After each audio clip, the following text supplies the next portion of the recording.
ambao Mungu ametuwezesha tumefika.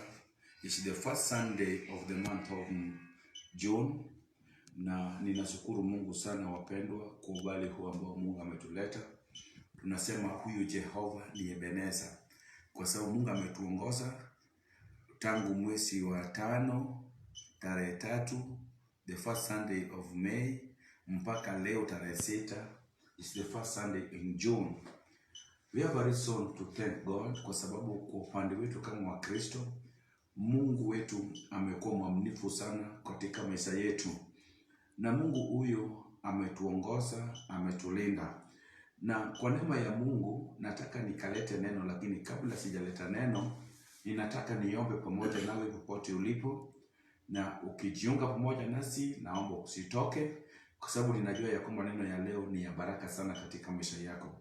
Wacha tuombe. Baba, katika jina la Yesu Kristo, Mungu ninakushukuru, ninaliinua jina lako, ninalitukuza jina lako.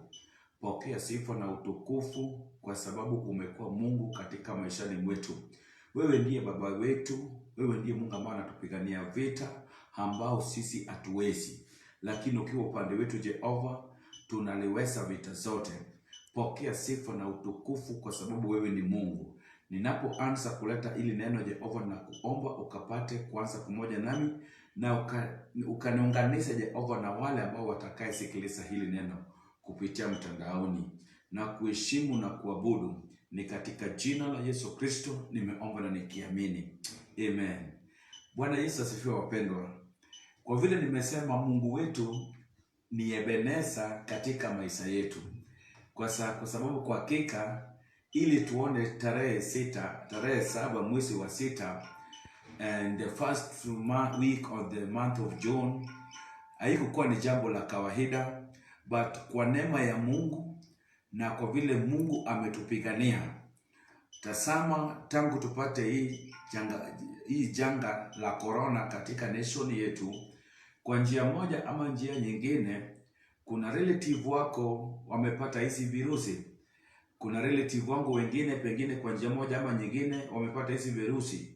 Lakini kwa neema ya Mungu tumeona siku ya leo tunaweza tukamuita Jehova ni Ebeneza, kwa sababu ametusindania, ametupigania.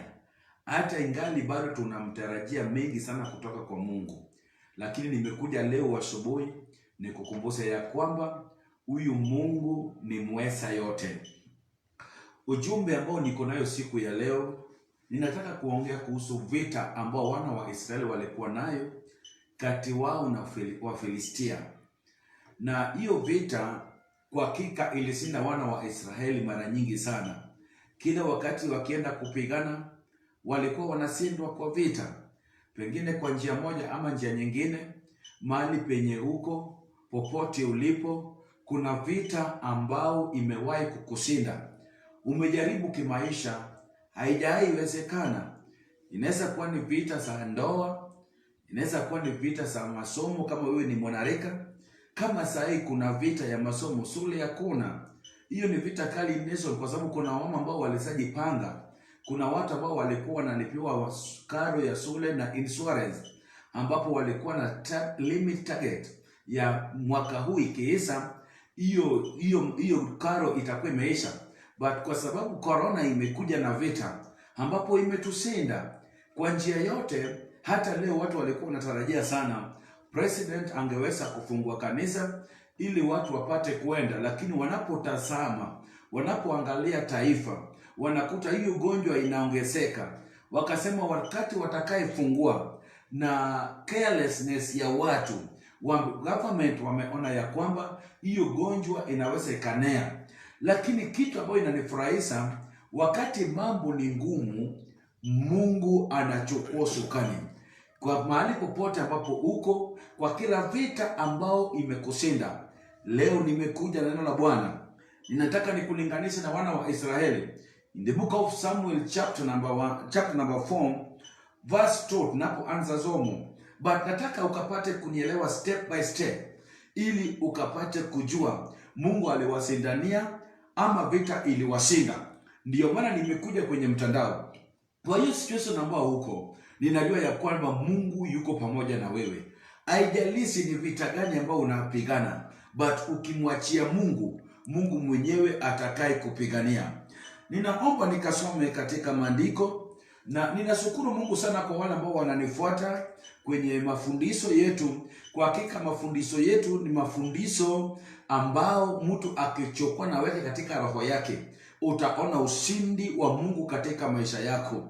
Because last week on Thursday nilipata nafasi ya kuongea kuhusu nguvu za Roho Mtakatifu, wakati Petro alikuwa akisema ya kwamba I realize one thing, nimejua kitu kimoja, ambapo Mungu wetu hana ukabila. Vile Mungu atambariki mtu, ndivyo Mungu atanibariki. Na alimaliza akasema, kama watu wote wamepokea Yesu Kristo kama Mwokozi na wakajazwa na nguvu za Roho Mtakatifu, praise be to Jesus, ni nini atakaye wazuia ili wakatazwe kubatizwa katika maji mengi? Oh, glory to Jesus. Hilo neno ilikuwa ni ya baraka sana kwangu. But kwa wale ambao waliamini Bwana, wakakubali Yesu, wakabatizwa kwa maji mengi, after that wakaanza vita na ufalme wa giza. Sawa sawa, in the book of Waefeso inasema vita yetu sio ya mwili na damu, bali ni vita za kiroho. So yoyote ambaye atapigana hiyo vita za kiroho ni yule ambao amemkubali Yesu kama Mwokozi katika maisha yake. Praise be to Jesus. That is why Mungu alikuwa ananena na wana wa Israeli. Anasema kwa wana wa Israeli, who is Israel? Israel ni wale ambao wameokoka, wamepeana maisha yao kwa Bwana. Hawa ni wana wa Mungu ambao Mungu akiwaona wakienda kupotea, Mungu anasikia vibaya sana. Asubuhi ya leo hii neno nitaleta kwa njia fupi sana, na ninajua itakuwa ni ya baraka. In the book of 1 Samuel chapter number 4 verse 2 inasema hivi: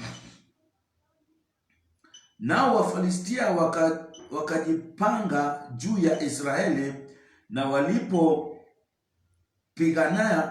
pigana Israeli wakampigwa mbele ya Wafilistia, wakaua watu wa jeshi lao lililokuwa awandani, wapata watu 4,000.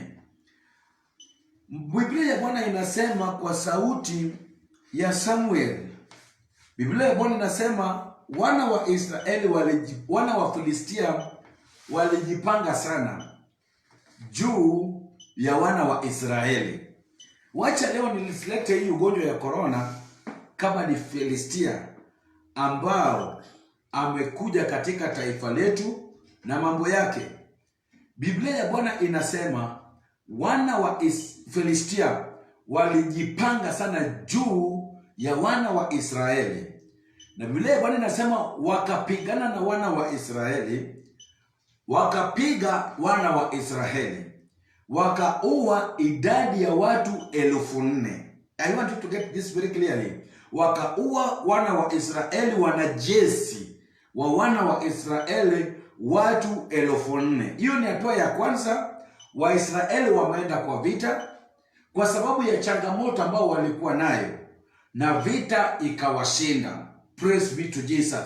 Hata nawe kwa njia moja ama njia nyingine, kuna mambo ambao umewahi kupeleka mbele za Mungu na hujawahi pata jibu. Wengine wamekufa moyo wakaenda kwa waganga, wengine wamekufa moyo wakatafuta usaidizi kwa njia ya uchawi. Lakini wana wa Israeli, hata kama watu wao walikufa 4,000, walisikana na Jehova, wakasema, Mungu wewe ndiye kimbilio letu, hata kama vita imetushinda. Mungu, ninakuja kwako jioni ya leo, asubuhi ya leo, bado wewe ndiyo kimbilio la maisha yangu, na ninajua ya kwamba utanipigania vita na utanishindania. Glory be to Jesus. So in verse 2 inasema walikuwa katika vita na watu 4,000 walikufa wana wa Israeli. Wacha tusikilize mstari wa 3. Mstari wa 3 inasema hivi: hata watu walipofika kambini, wazee wa Israeli wakasema, mbona Bwana ametupiga? Mbona Bwana ametupiga leo mbele ya Wafilistia? Twende lilete sanduku la agano la Bwana toka Silo hata huku lije kati yetu na kutuokoa katika mikono ya adui zetu. Baada ya wana wa Israeli kupigwa vita, watu 4,000 wakakufa. Biblia ya Bwana inasema wazee ya wana wa Israeli walienda wakakaa, wakajiuliza, kwa nini sisi tunamjua Mungu? Kwa nini sisi tumeokoka? Tunafanya mapenzi ya Mungu. Kwa nini Jehova Mungu wetu ambao ni kimbilio la maisha yetu ameruhusu adui zetu wametupiga mbele yake? Praise in the name of Jesus. In life hakuna vita tutakayepata pasipo, kama tutasindwa vita, God is aware. Mungu anajua hawa watu wangu leo inapigwa vita. Na kulikuwa na udhaifu kidogo katika maisha ya wana wa Israeli. Na kama wanadamu wakasema, ama tulitoka katika uwepo wa Bwana, ama kwa sababu tuliacha sanduku la agano la Jehova Mungu, ndio maana hawa watu ambao hawajamjua Mungu wametupiga vita wakatusinda. Wazee wakasema, wacha tukaondoke, tuende tuchukue sanduku la agano la Jehova Mungu ili tukakae pamoja nayo, ili tuone kama hawa Wafilistia watatusinda vita tena. Hiyo ni mara ya pili, na I want you to count, hiyo ni vita mara ya pili. Mpaka wazee wakajiuliza, mbona wametusinda hawa watu ambao hawajamjua Mungu? Let me tell you, katika maisha yako kuna vita ambayo imekushinda. Hata vita inaweza kukupiga katikati ya ndugu zako, hata vita kati ya ndugu yako na wewe mwenyewe. In the book of Isaiah chapter number 7, wakati Juda na Yerusalemu walikuwa ni wandugu, hakuna vita mbaya kama vita za mandugu. Na hiyo vita pia imetupata. Even in the church unaweza ukakuta pastor pamoja na assistant wake wanapigana vita. Praise be to Jesus. Vita ni kitu kingine mbaya sana. Tunapopigana vita, kama Mungu hatakuwa upande wetu, vita inaweza katushinda. Hata kama Mungu iko upande wetu, kuna wakati ambao Mungu anaweza kuacha nafasi ili vita itusinde, ili Mungu aone hatua ambao tunaweza tukachukua. Vita nani wa Kenani vita iliwashinda?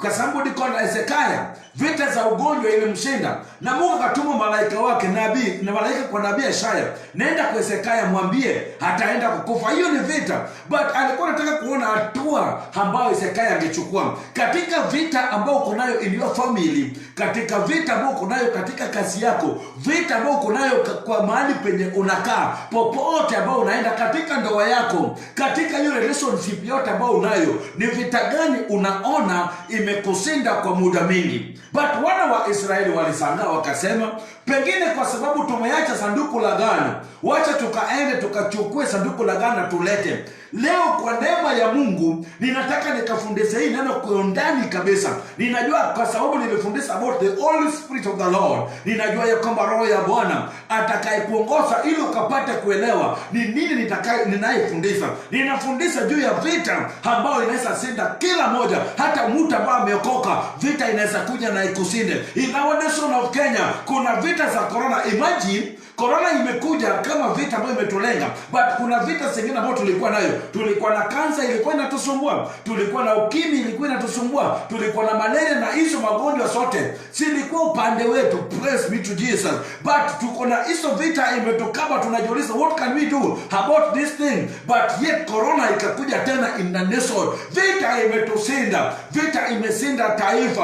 Wache walikaa wakajiuliza, kwa vita inatushinda kwa sababu tumeacha maagano, sanduku la agano la Jehova Mungu ambao ni neno la Jehova Mungu. Kuna watu waliacha kumwabudu Mungu, kuna watu waliacha kuenda makanisani, kuna watu waliacha neno la Mungu, na vita imekuja.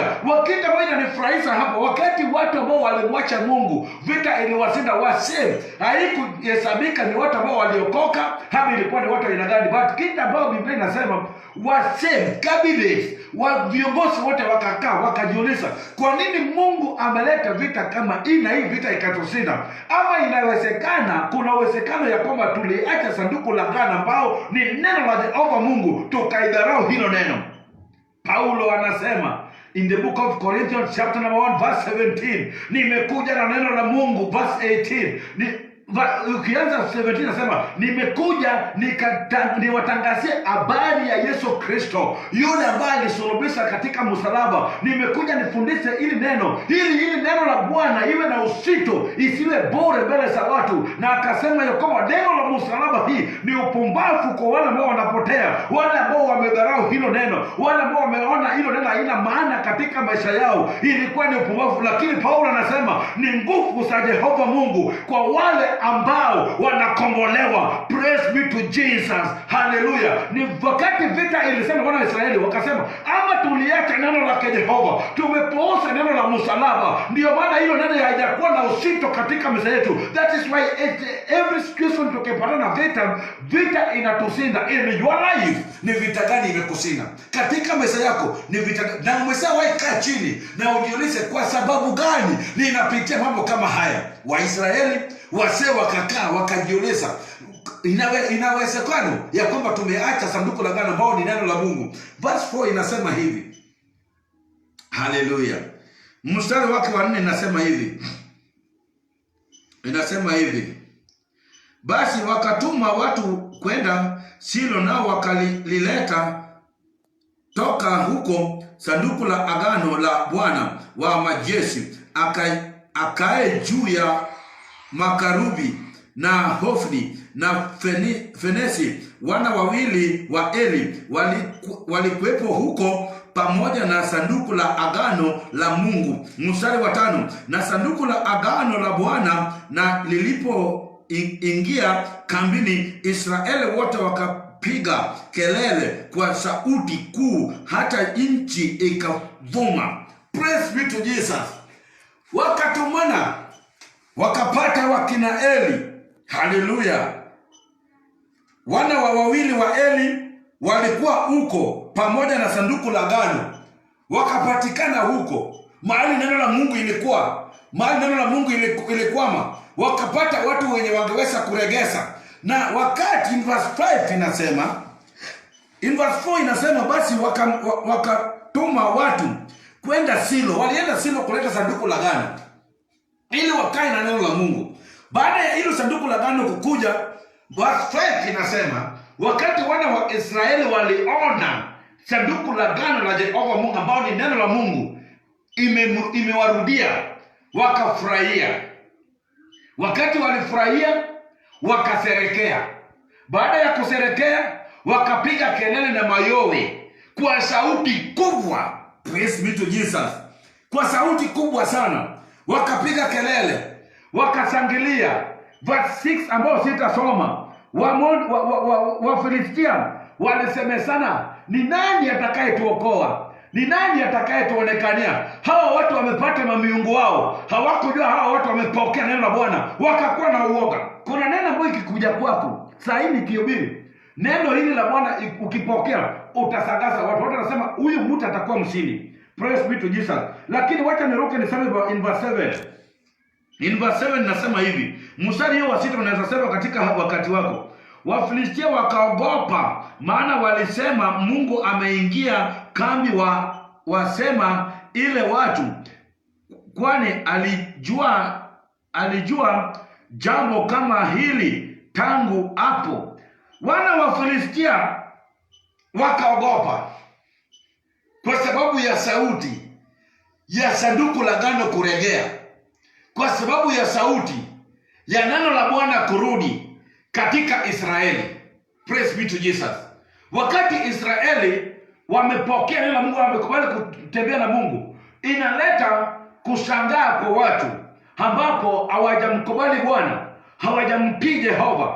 Biblia ya Bwana inasema hawa Wafilistia wote wakaogopa, wakakuwa na wasiwasi, kwa sababu walipata ripoti sanduku la agano ambayo ilikuwa Shilo imerudi katika kambi ya wana wa Israeli. I'm teaching the word of God, ambapo ninajua utanielewa wakati umekaa kwa upole na kusikiliza, ili tukapate kumaliza hilo jumbe pamoja na wewe, na upate sehemu za kusikilia na kumrudia Jehova, na utapata nafasi ya kusema ubali ambapo nimefika, Jehova wewe ni Ebeneza. Ndio maana kuna mwimbaji ambaye alisema Ebeneza Sa Ebeneza, Ebeneza what I wonder you know. Praise be to Jesus. Mungu ni Ebeneza. Ninataka ukashike hili neno ili tukaende pamoja nawe. Wacha niruke niende katika mstari wake in the book of 1 Samuel chapter number 5 verse 1. Biblia Bwana inasema hivi: basi Wafilistia walikuwa wamelichukia sanduku la Mungu, akae ndani nalo kutoka Ebeseri hata Osdoni. Wafilistia wakaichukia sanduku la Mungu, wakalitia katika nyumba ya Dagoni, wakaliweka karibu na Dagoni. Praise be to Jesus. Baada ya sanduku la agano la Yehova Mungu kukuja, wana wa Filistia wakakuwa na uoga na wakasema sana, wakasema wenyewe kwa wenyewe, tusimame kiume tuende tukapigane hii vita. Na Wafilistia wote wakakuwa na ujasiri. Ile uoga ikaisha na Wafilistia wakakuwa na ujasiri. Let me tell you, walienda katika hiyo vita na wakapigana hiyo vita tena. Biblia Bwana inasema wakashinda wana wa Israeli, mpaka wakamnyang'anya wana wa Israeli sanduku la agano la Jehova Mungu. Na Biblia Bwana inasema baada ya kuchukua sanduku la agano, wakakuja nayo katika nchi yao, wakaliweka sanduku la agano katika nyumba yao. Praise be to Jesus. Wakaweka sanduku la agano katika nyumba yao karibu na mungu wao ambao inaitwa Dagoni. Hiyo ilikuwa ni mungu wa Wafilistia. Lakini kuna jambo ambalo ilikuwa inanishangaza. Neno la Mungu huwezi ukaweka karibu na miungu. Praise be to Jesus. Sanduku la agano la Jehova, sanduku ambalo limebeba neno la Mungu. Neno la Mungu liko ndani yako. Hakuna uganga hata uchawi ambapo anaweza kaona yale ambayo iko ndani yako. Biblia Bwana inasema wakati sanduku la agano iliwekwa katika nyumba mahali penye miungu ya Wafilistia ilikuwa ambayo anaitwa Dagoni. Biblia Bwana inasema usiku kuamuka asubuhi wangekuta kama mungu wao imeanguka chini. Inamaanisha hilo sanduku la agano ilikuwa na nguvu za Jehova Mungu, ambapo angalia spiritual things ni sikikutana katika angani, ufalme wa giza na ufalme wa kiroho. Praise be to Jesus. Wakati wamekutana hivi, lazima ufalme katika nyumba miungu aina mbili. Mungu wa majeshi, Mungu wa Israeli, akatazama sanduku lake la agano ambao ni neno lake imeunganishwa na miungu. Basi ile inapata ufunuo kwa Wakristo ambao upande moja wameokoka, lakini njia zingine wanamwambia waume zao kuokoka tumeokoka, lakini kwa shida ambayo tunapitia wacha tuende tafute usaidizi kwa yule mganga. Hapa Kisumu tunamuta ambao tunajua inajitangaza ni Duba wa Dumba. But mimi huyo Duba wa Dumba ananijua kwa sababu nimefika kwake nikiwa nimepakwa na mafuta ya Jehova Mungu. Alisema nikiwa mbele yake hawezi akafanya uganga na mambo yake hawezi kafanyika. Praise be to Jesus. Ninashukuru jina la Bwana kwa sababu Mungu ikiwa upande wako, hakuna ufalme yoyote, hakuna uganga na uchawi hatakayetendeka kwako. Wana wa Israeli na sanduku la agano waliwekwa katika nyumba mahali penye mungu ya Wafilistia ambayo inaitwa Dagoni ilikuwa. Lakini Biblia inasema hivi, wakati wana wa Filistia wakiamka every day morning, wanakuta kama mungu yao imeanguka chini, wanapata mungu yao imeanguka chini. Mara ya tatu wakakuta mungu yao imeanguka na haina mkono na kichwa imetoweka, kwa sababu ya nguvu ya neno la Bwana iliyoko ndani yako. Praise be to Jesus. Nina pamoja nawe, kama umedecide kumfuata Jehova, huyo Mungu wetu ni mshindi. Hata kama vita inakushinda leo, nimekuja kwenye mtandao nikwambie hiyo vita utashinda katika jina la Yesu Kristo, kwa sababu Jehova ambao ni Mungu wetu hajawahi kushindwa kwa vita yoyote. Praise be to Jesus. Wacha nimepata ufunuo. Kuna watu wengine uoga imewaingilia. kwa sababu ya maisha ambao wanapitia. Na hata kuna watu wengine walisaidia watu kwa njia mzuri, ukapeana pesa yako kwa mtu na ni pesa yenye ulitoa tithe. Kwa nini? Sijui kwa nini Mungu anaelekeza hapo.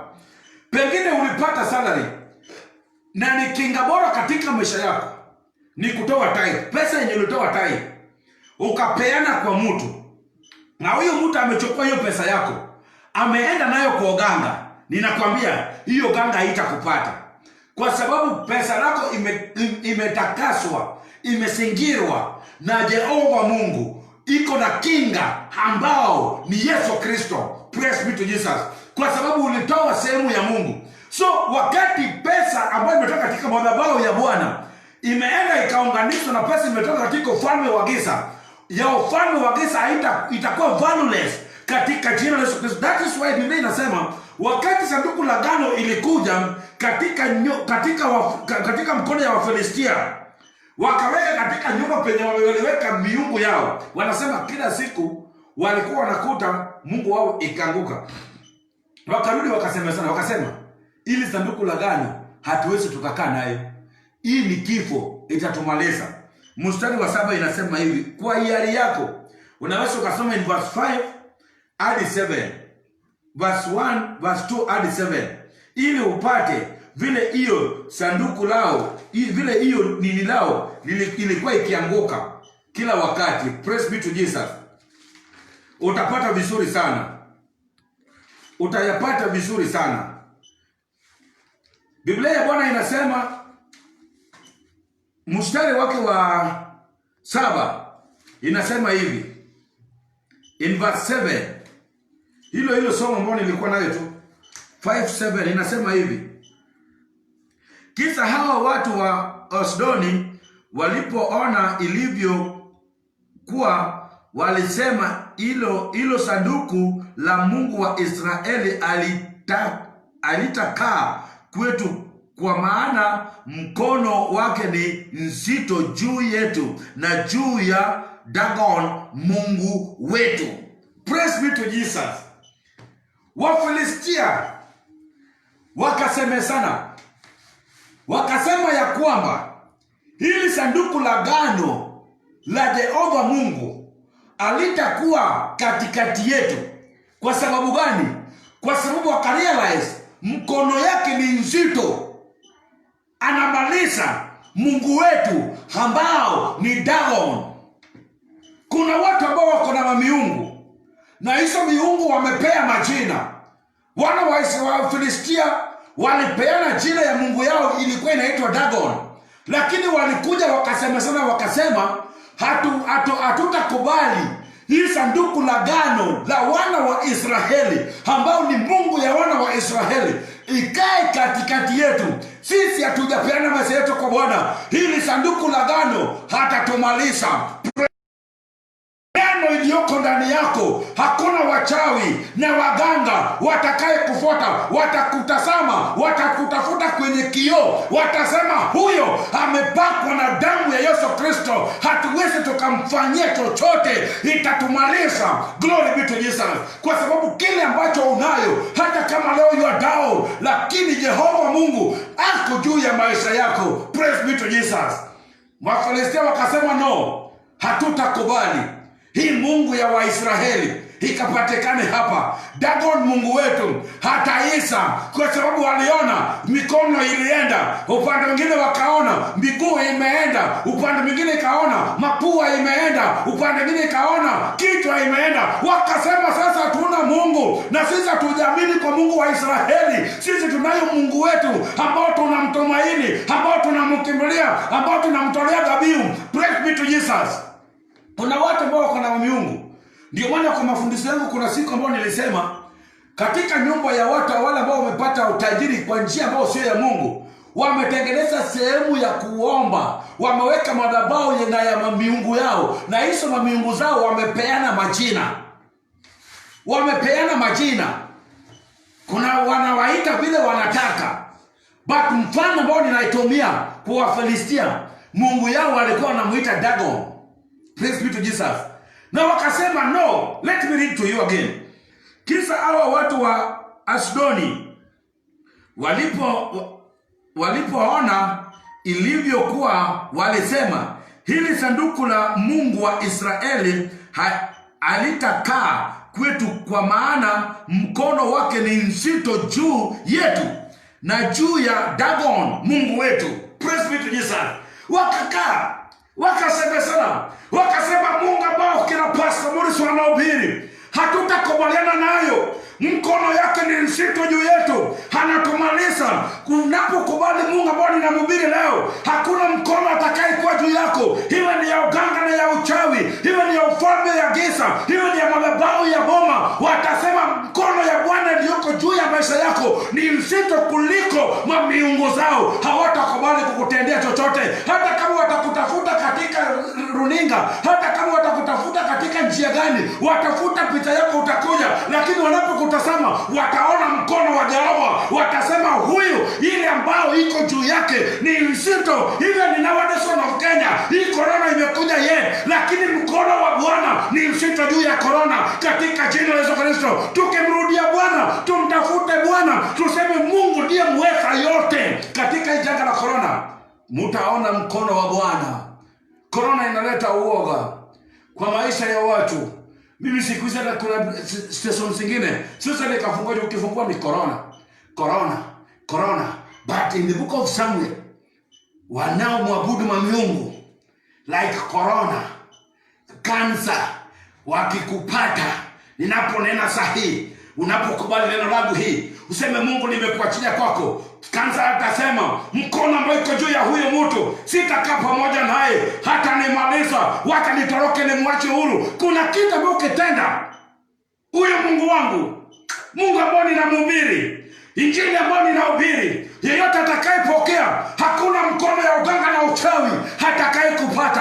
Haijalishi ulirogwa kwa njia gani, bora tu ukimkubali Yesu, kila mamlaka zote za ufalme wa giza na waganga na wachawi ambao waliketi wakasemezana, wakafanya agano. Glory be to Jesus. Unajua wakati mtu anarogwa, kuna agano ambao wanafanya na kuna sacrifice ambao wanatoa, hata kama ni ya mbuzi, hata kama ni ya ng'ombe. Na nimerealize kitu kimoja, waganga watu wanamuogopa sana.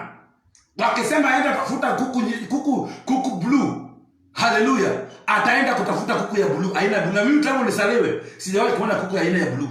Sijui kama utapaka rangi. Akisema aenda utafuta kondoo nyeusi, huyo mtu ataenda. Na Mungu wetu amesema, unapokuja mbele yangu, kuja na dhabihu. Oh, glory be to Jesus. Kwa sababu wakati mganga alikuganga, alikurogi kazi yako mpaka wewe ukipata kazi within 1 month, within 3 months, 6 months, kazi yako imeisha. Ukienda shule, ukisoma 3 months first term, the second term hakuna pesa, uko nyumbani, the third term, kuna kitu ambayo ilitolewa juu ya maisha yako kama sacrifice, ambao ni Mungu ya Makon. Haleluya. Ilifanya kazi juu yako, na wana wa Israeli walikuwa naenda wakijua Mungu tu peke yake ndio yuko, lakini wale ambao wanaabudu sio miungu walisajua mkono wa Bwana.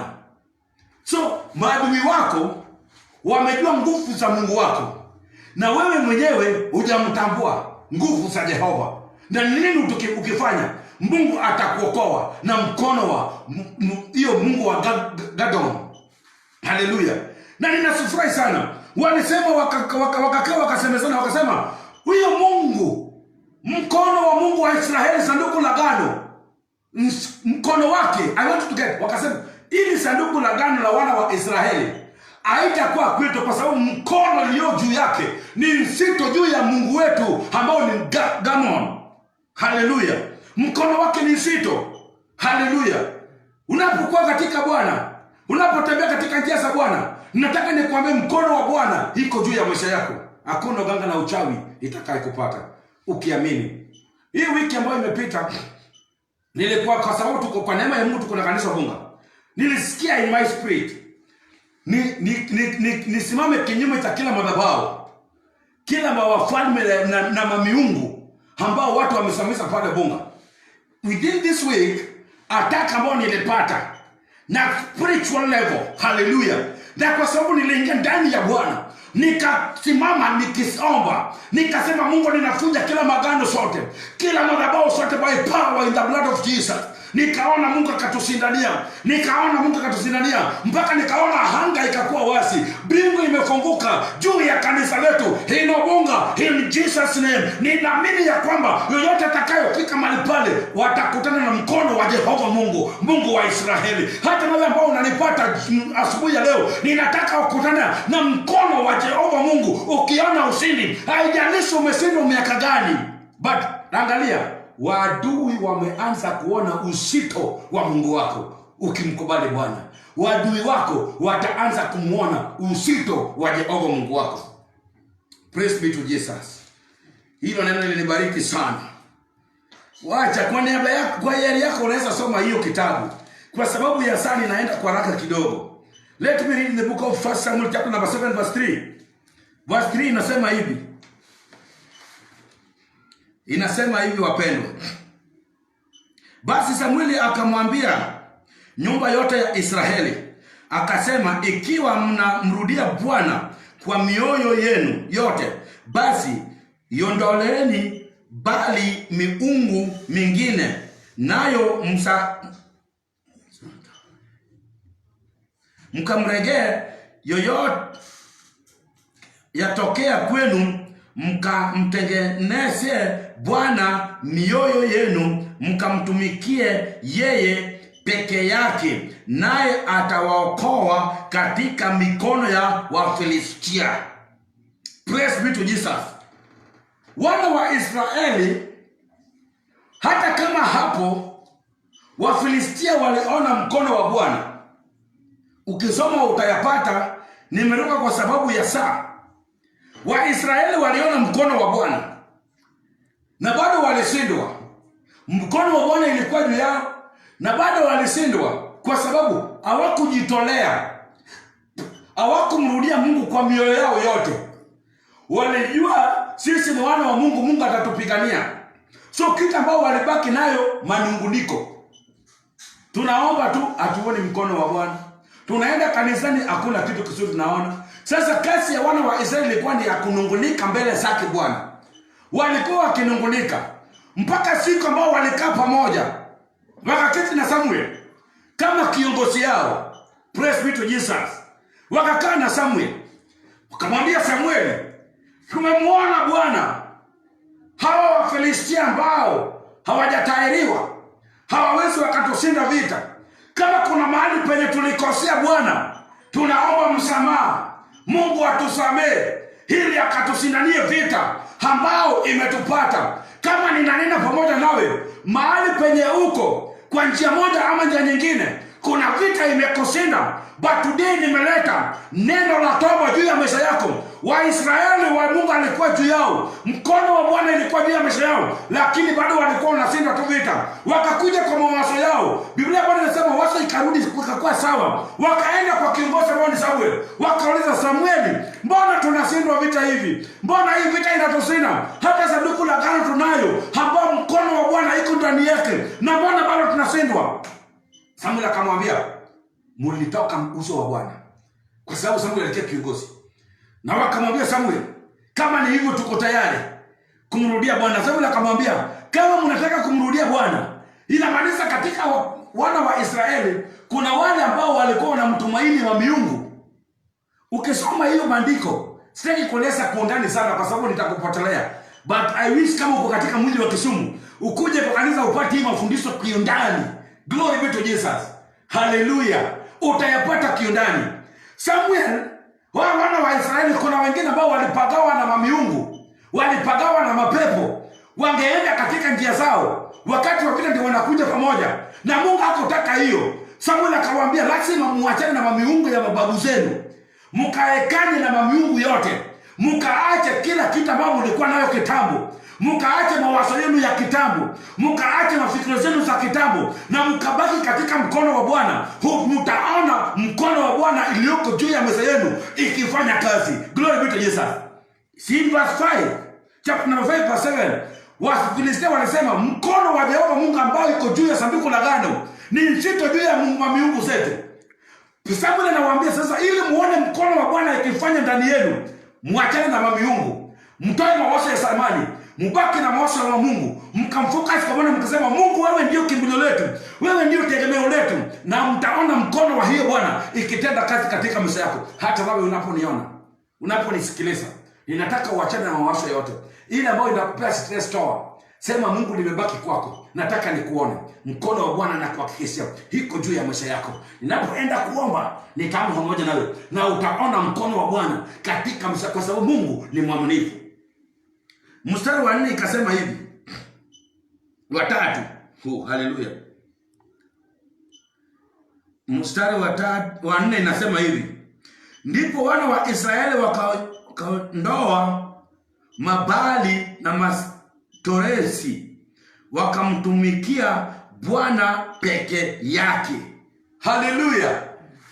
Wakati wana wa Israeli walisikia kile ambacho Samuel aliwaambia, in verse 4 inasema, ndipo wana wa Israeli wakaondoa Bali na Maseredi, wakamtumikia Bwana peke yake.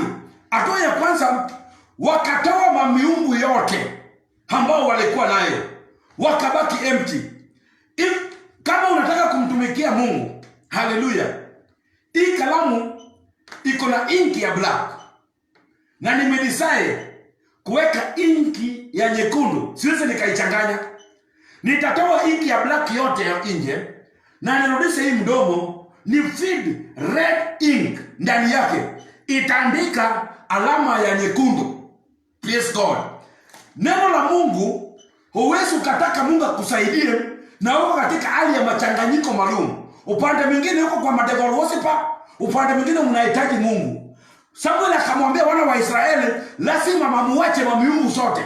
Waisraeli wakakubali, wakasema kama kuna kitu ambayo iko madoadoa kwetu, tumeacha, na hatua ya kwanza tumekubali kukumtumikia Jehova Mungu wako, Mungu wetu, ambao mkono yake iko juu ya maisha yetu. Praise be to Jesus. Walisema tuko tayari kukumtumikia Jehova Mungu. Wewe ambao unanisikiliza, are you ready to do the work of God? Na ni kwa njia gani utakayemtumikia nayo Mungu? Praise be to Jesus. Hatua ya kwanza, lazima uache mamiungu, mawazo ya kitambo, ya userati, ya uwisi, ya unyang'anyi, ya aina mbaya, kumwabudu mamiungu. Lazima uachane nayo zote. Unajua tabia ya mwanadamu, mambo za kimwili yote unaachana. Vile nilifundisha about the Holy Spirit, nikasema yote ambaye anafikiria mambo za kiroho anafanya mambo za kiroho, na yule ambaye anafikiria mambo za kimwili anafanya ya kimwili. Paulo Samuel akamwambia wana wa Israeli, lazima muache mamiungu na mkabaki kumtumikia Mungu peke yake. Praise be to Jesus. Wakasema tumeacha mamiungu yote, tumeacha tabia zetu zote. Vile watu walikuwa wanatujua, hata kama watatutenda hizo tabia, lakini mbele za Jehova Mungu tumejitakasa na tuna Mungu Jehova ametusamea. Hatua ya pili wakasema, Samuel, kutoka leo tuko tayari kukumtumikia Jehova Mungu wetu, ambao watatusinania vita ambayo imetushinda kwa miaka mingi. Vita gani imewahi kukushinda? Na hatua gani umeshachukua kwa ajili ya hiyo vita? Nimetumia a simple example ya corona. Haleluya. Vita gani imekushinda? Corona imeshinda ulimwengu mzima. Wanafanya utafiti, pande mwingine wanaleta maarifa yao, wanasema watu warudi kanisa, watu wasirudi kanisani. Watu wakirudi kanisani, watu watakufa wengi. Hawataki kusikiliza Mungu anasema nini juu ya hii corona. As a servant of God, kama mtumishi wa Mungu, I'm speaking in the old world. Ninasema hivi, neno la Bwana inakuja juu ya watumishi wake.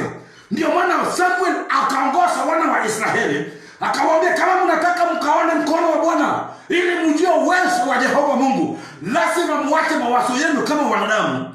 Lazima mjikane na mamiungu wote na mkamtumikie Jehova. Ndio mtaona usito wa mkono wa Bwana iliyoko juu ya maisha yako. Nataka nikuhakikishia kwamba popote ulipo, mkono wa Bwana iko juu ya maisha yako. Kwa sababu in the book of Jeremiah, Mungu alisema, I have a good plan, not evil plan, but a good plan in you. Hallelujah. Inamaanisha mkono wa Bwana iko juu yako. Wafilisti walilia wakisema, sanduku la agano hili imeshinda mamiungu yetu. Dagon anaimaliza. Mkono wa Bwana ni mzito sana juu ya mamiungu wetu. Tuwachane na hizo sanduku la agano, irudi katika mkono wa Waisraeli. Hawa ndio wanajua njia ya kutumia hii mkono wa Bwana. Praise be to Jesus. I'm talking with a nation. I know I'm talking with somebody. Yule ambaye ameshindwa katika vita. Vita imekushinda muda mengi. Unajaribu, haiwezekani. In the book of 1 Corinthians chapter 7 verse 21. Paulo akasema, nikijaribu kutenda mwema, ninakutenda mabaya. Nani atakayeniokoa? Nani atakayeniponya? Nani atakayesimama pamoja nami? Neno la Bwana likamjia, akamwambia ya kwamba usiogope, kwa sababu Jehova Mungu alikufa msalabani kwa sababu ya challenge na changamoto ambayo unapitia. Kwa hiyo Mungu peke yake atakuokoa kupitia mkononi mwake. Nawe ambao unanisikiliza, kwa hiyo changamoto, vita ambayo imekushinda kwa muda mengi, usilie. Nimekuja na neno la Jehova Bwana ambao itakuokoa katika mikono ya Wafilistia ambao wanakuwinda kila wakati. Glory be to Jesus. Hallelujah. Hili neno ilinibariki sana na ilichukua muda sana ili nikaitengeneze. Nikaomba Mungu sana, nikauliza Mungu, hii neno inafaa? Jehova akaniambia, nitakuwa pamoja nawe.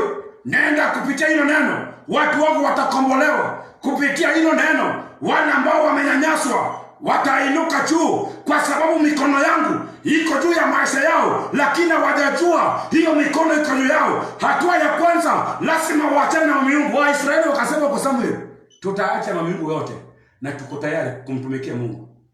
Ni njia gani unamtumikia nayo Mungu? Nikisema kumtumikia Mungu, watu wanaangalia pesa. Nikisema kumtumikia Mungu, watu wanaangalia mambo ambayo wako nayo. Praise be to Jesus. But ninaongea kuhusu sacrifice in your body. The way you sacrifice before the Lord. Vile unajipeleka mbele zake Mungu. Vile unajipawa mbele zake Mungu. Wakati unaenda kwa mambo za Mungu, unakaa na namna gani? Wakati unataka Mungu akutetee, unaenda na namna gani? Ama unaenda kwa Mungu na kuna mawazo ambayo unafikiria. Kwa mahubiri zangu, kama unataka kunipata, ukienda kwa YouTube ukisearch Pastor Maurice Njoroge utanipata.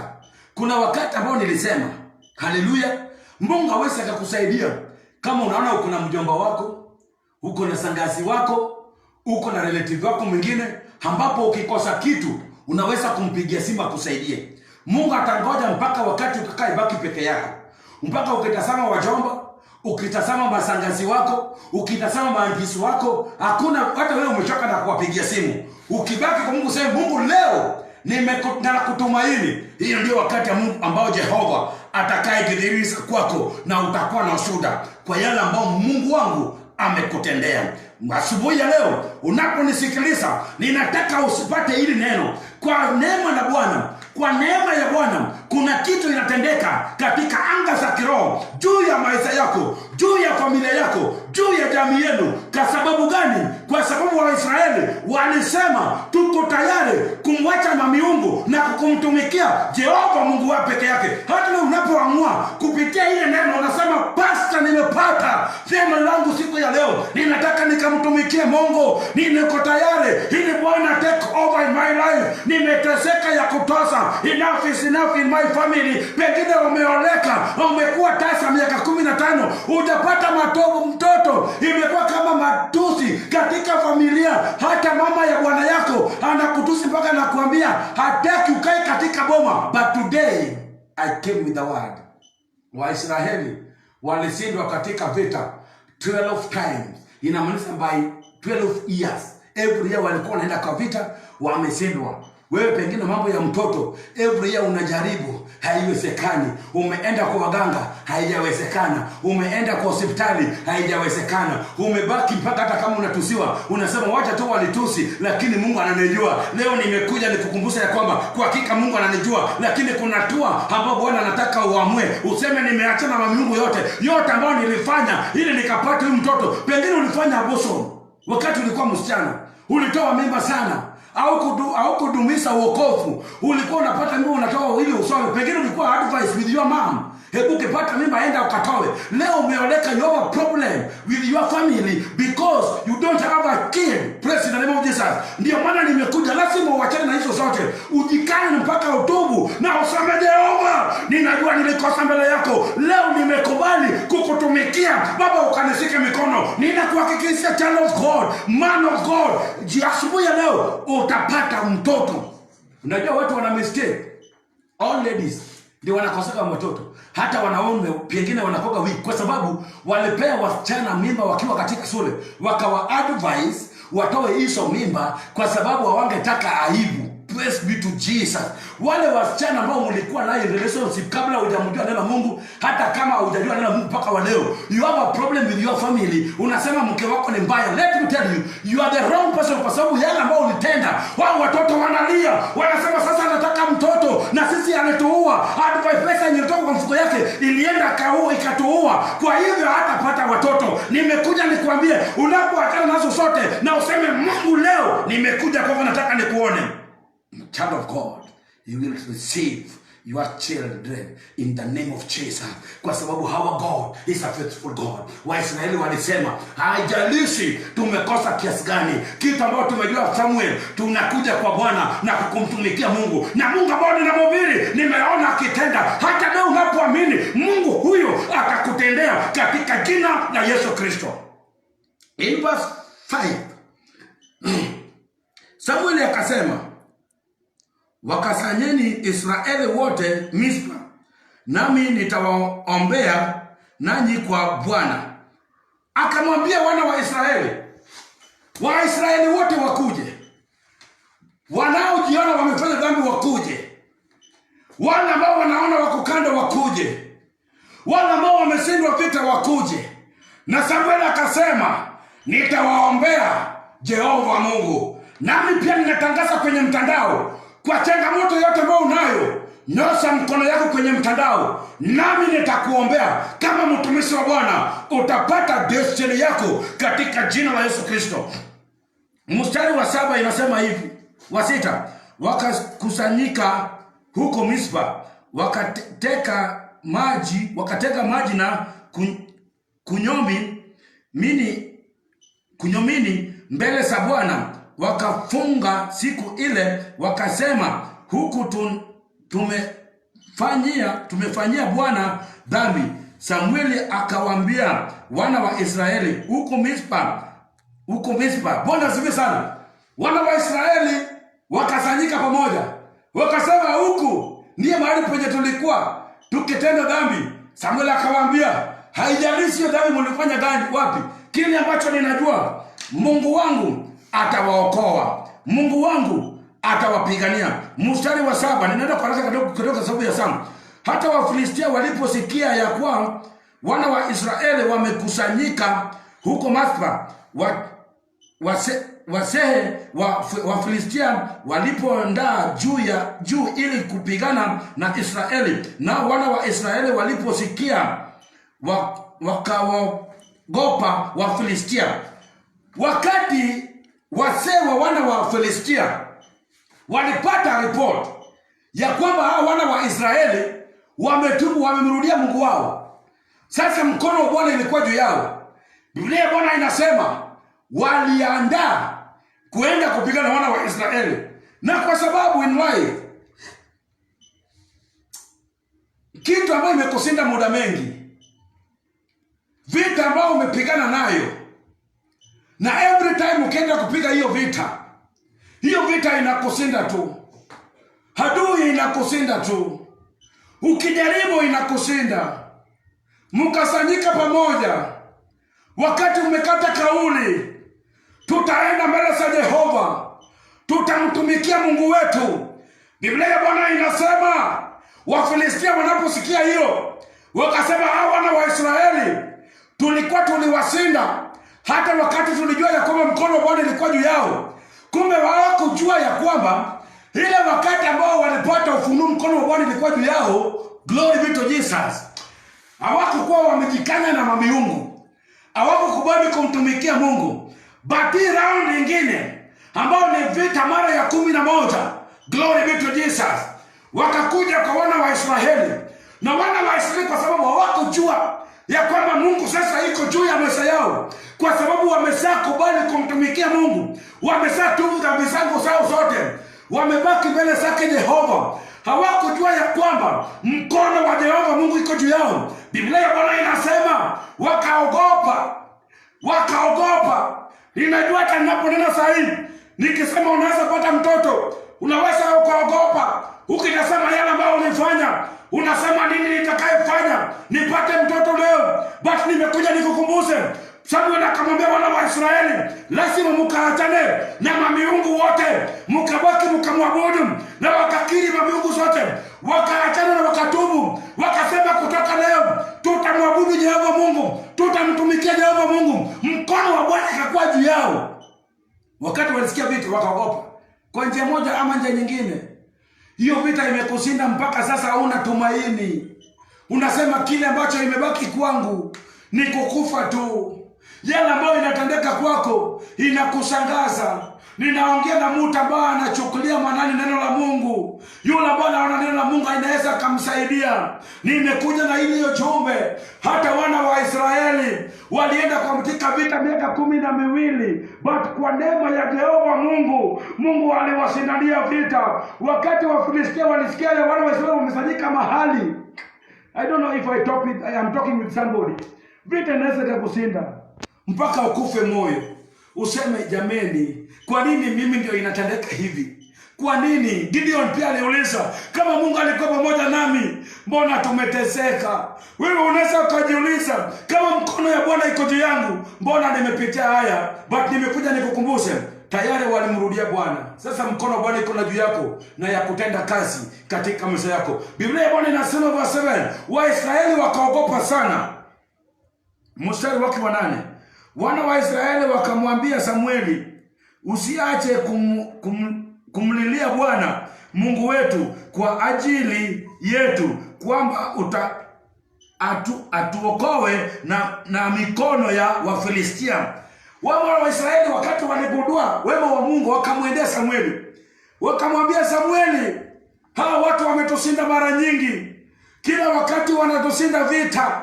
Tunakuomba ukatuombea Jehova ili asiache wa Filistia wakatusinde vita tena. Tumechoka na kushindwa. I know in your family kuna kiwango ambao umefika, unaweza ukamlilia Bwana, useme Jehova Mungu wangu, nimechoka na hii maisha. Wana wa Israeli pia walisema mbele ya Samueli, nenda mbele za Jehova Mungu, mwambie Jehova, watoto wako wameshinda. Hata na mileo na kuombea Jehova Mungu, tazama huyu mkilisaji wangu amechoka na hiyo maisha, amechoka na kushindwa. Baba, tenda mwema juu ya maisha yake. Wakampelekea Samueli ujumbe kama mtumishi wa Mungu. Ndio maana nilikuwa nimesema wakati nilikuwa nafundisha in the book of Exodus, nasema ili ugonjwa wa corona ishe, lazima government wa involve pastors, watumishi wa Mungu katika hiyo table, ili wasikie Mungu anasema. Sikiliza, wakati wana wa Israeli waliona vita imeshinda mara mingi, hata sisi corona imetushinda, inafaa sasa tutafute mtumishi wa Mungu ambao Mungu atanena naye. Samuel akaenda mbele zake Bwana. Mstari wa 9 inasema hivi, I'm almost to pray. Ndipo Samueli akatua mwana kondoo mchanga, akamtolea Bwana sadaka ya kuteketezwa mzima. Samueli akamlilia Bwana kwa ajili ya Israeli. Bwana akamwitikia. Haleluya! Hiyo imenipendeza. Wana wa Israeli wameenda kwa Samuel, wakamwambia ukamlilie Bwana. Na Samuel kama mtumishi akasema, hakuna mtu anaweza shinda vita pasipo na dhabihu, sadaka. Biblia ya Bwana inasema Samuel akachukua mwana kondoo, akakata, akimlilia Jehova juu ya Israeli kama dhabihu. Glory be to Jesus. Kama dhabihu. Nimeona mimi ni mchungaji, mtu amenileta kwa nyumba yake, pastor njoo ukaombe. Sio ya kwamba nataka pesa yako. Mimi kwa njia moja ama njia nyingine Mungu amenibariki. But wakati umetoa sacrifice kwa sababu ya changamoto ambayo unapitia, ni kama umebadilishana na Mungu. Wakati wana wa Israeli walishinda vita mara 12, wakamlilia Samuel, wakamwambia Samuel, peleka sala zetu mbele za Bwana ili juu ya wana wa Filistia wasitusinde. Samuel akachukua toa ya kwanza kutoa mwana kondoo na kuikata, akamtolea Bwana kama sacrifice, kama sadaka, ili Waisraeli wakuwe na ushindi. Kumbuka Gideon wakati alikuwa anaenda kuvunja madhabahu, alitoa sadaka mbele zake za Bwana, ndiye akavunja madhabahu ya mababu ambao walikufa pasipo kuzaa, wameinuka juu yako. Haleluya! Ilitolewa na sadaka na sacrifice. Kama unanipata, if you have your pastor, uko na mchungaji wako, na kama hujakoka leo, mimi ndo nakubiria, utachukua namba yangu na hiyo toma dhabihu ambao ni sadaka, ili uone yale ambao Mungu atakutendea. Kupitia hiyo sadaka utakuwa mshindi. Samuel akachinja, akamlilia Bwana. Verse 10 nasema hivi. I want to get. Akamlilia Bwana. Mstari wa 10 nasema, hata Samuel alipokuwa akitoa hiyo sadaka ya kuteketezwa, Wafilistia wakakaribia ili kupigana na Israeli. Walakini Bwana akapiga ngurumo, mshindo mkubwa sana juu ya Wafilistia siku ile, akawafadhaisha, nao wakaangamizwa mbele ya Israeli. I want to get this very clearly.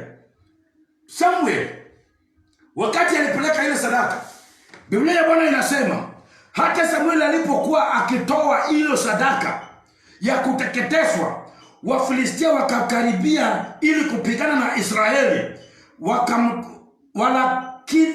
Walakini Bwana akapiga ngurumo, mshindo kubwa sana juu ya Wafilistia siku ile. Wakati Samuel alikuwa ametoa hii sadaka, Wafilistia walifika kushinda wana wa Israeli vile walisoea kuwashinda. Praise be to Jesus. Na Mungu akasikia harufu ya sadaka, akaona sadaka ambao ni dhabihu ambapo Samuel alitoa juu ya wana wa Israeli. Ndio katika mafundisho yangu kuna wakati nilifundisha nikasema, hata wakati unapeleka sadaka kwa kanisa lako, unaweza ukahesabu kwa sadaka juu ya watoto wako wote. Juu ya watoto wako. Samuel alitoa hii sadaka juu ya Israeli ili wasishindwe. Na wale ambao Samuel alikuwa anatoa sadaka ili wasinde vita ni wale ambao walikuwa wanashindwa vita kila wakati. Na wale ambao walikuwa wanawashinda vita na Wafilistia. Na hao Wafilistia ndio walikuja kupigana wana wa Israeli. Na Waisraeli wakaogopa, lakini wakakuwa na ujasiri kuenda mbele za Bwana, akasema Mungu akiwa upande wetu tunashindwa. Wacha tumwambie Samuel. Akatoa sadaka, akatoa mbele za Bwana.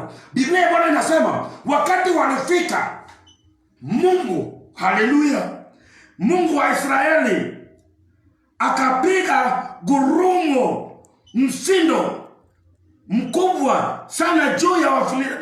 Mungu akapiga ngurumo, mshindo, mambo ikabadilika, ufalme wa giza ikatingisika.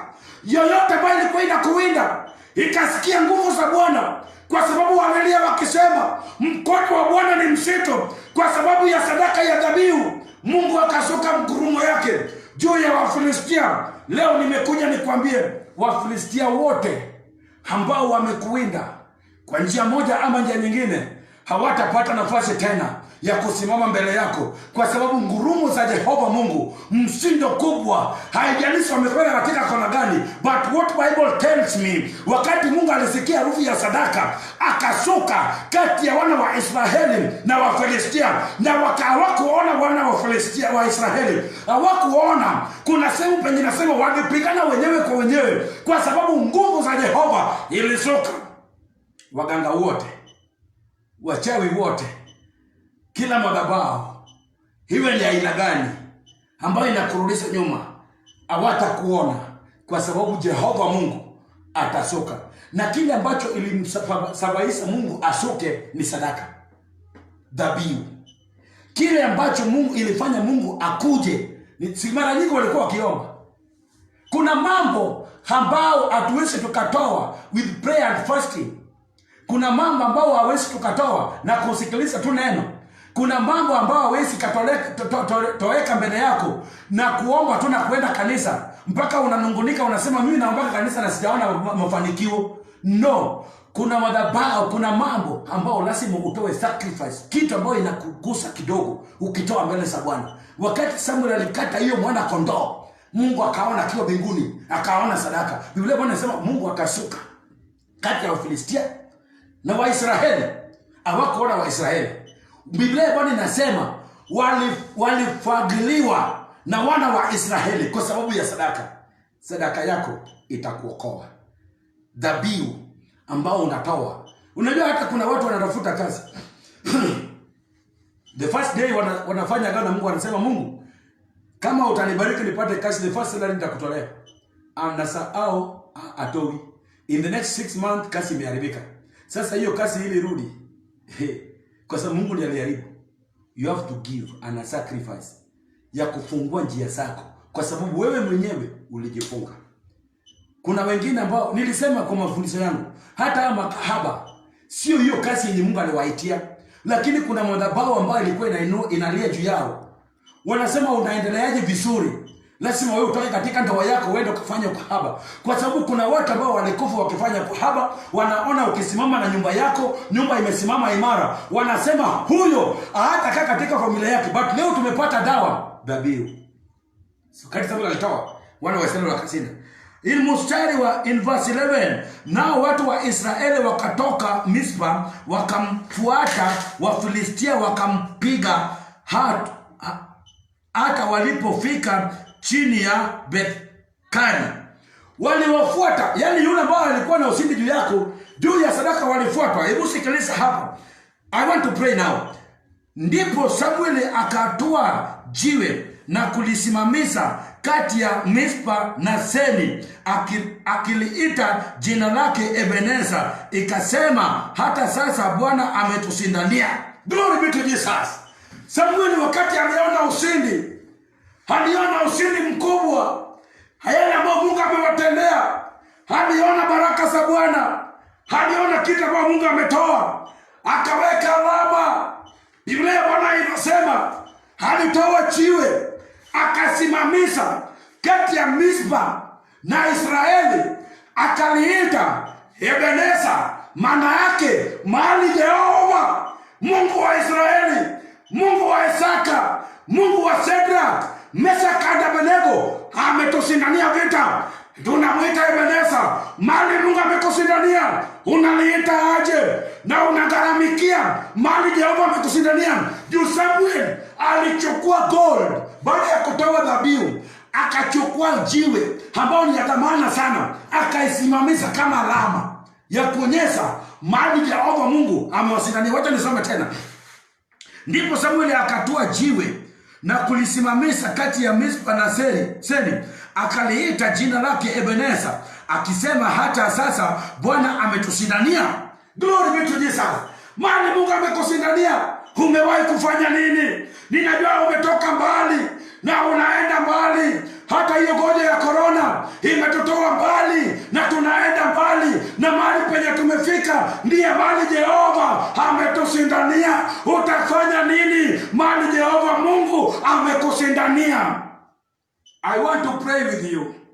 I will continue with this message in our next service, ambayo itakuwa kuanzia saa 10 hadi saa 11, from 4 p.m. to 5 p.m. Ukijiunga pamoja nami, tutaomba nawe pamoja. Hata kama ni hivyo, unaweza sema pastor, nimesikia kupitia sadaka ndio tunaweza kuwa washindi, tunaweza senda maadui wetu. Samuel alishinda vita mara 12. Sijui kama vita imekushinda. Mimi vita imenishinda. Vita imenishinda mpaka nikakuwa na mguu moja. Sikukuwa na chochote.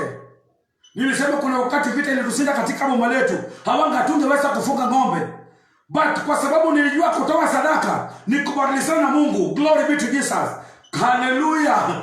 Nikatoa, nikasema Mungu nakutolea pasipo kujua ni mchungaji wangu ama ni mchungaji gani. But kutoka siku hiyo nikaona ushindi. Kama unataka kuona ushindi katika maisha yako, hebu pajiunga na madhabahu ambayo itakuwa ni ya baraka katika maisha yako. Samuel wakati alitoa hiyo, akaona ushindi makubwa. Hata Biblia Bwana inasema kabla ile sadaka kukua ready, vile ilivyokuwa katika jiko wa Israeli walishinda.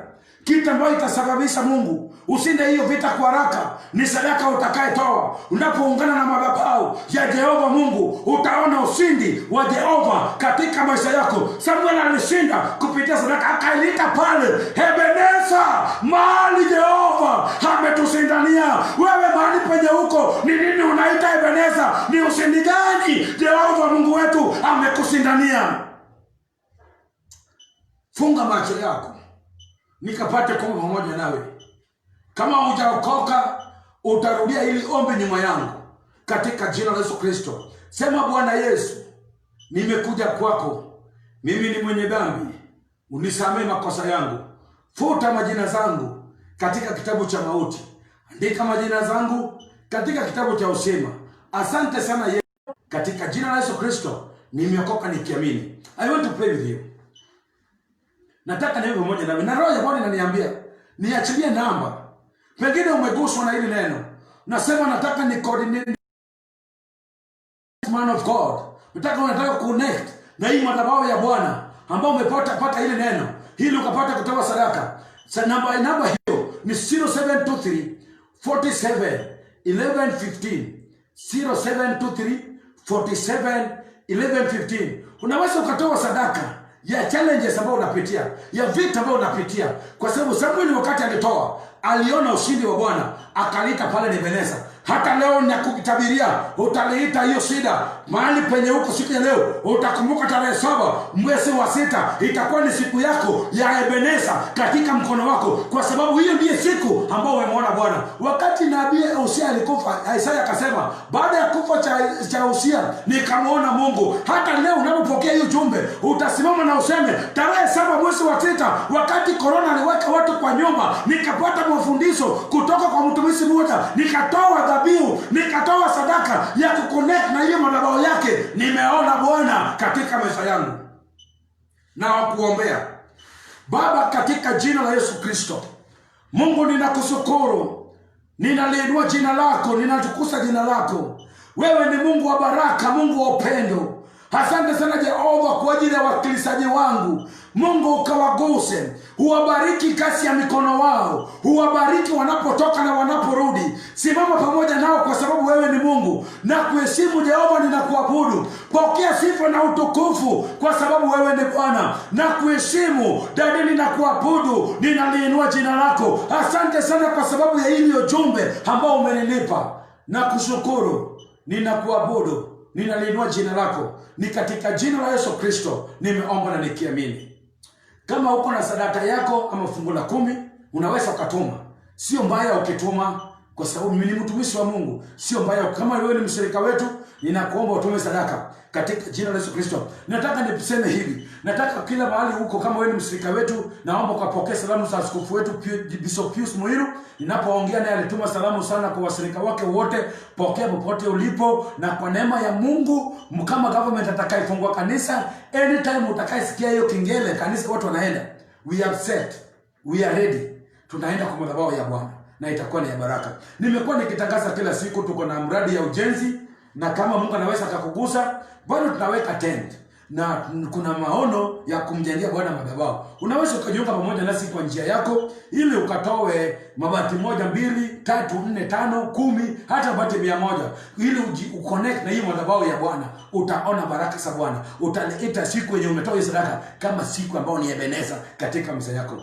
Bado government wamesema kafi wamesongeza hadi saa 3 usiku, lakini kuna hatari ya kukosa kuvaa maski yako. Kama hakuna kitu yenye unaenda kufanya town, jaribu kuvaa mask. Na kama hakuna kitu yenye unaenda kufanya, kaa kwa nyumba, utaokoa maisha ya watu wengine na utaokoa maisha yako. My God bless you. Tukutane kwa ibada yetu ya saa 8. Nitakuelekeza mahali kanisa iko. Tuko Bunga na itakuwa ni baraka. My God bless you. Salam.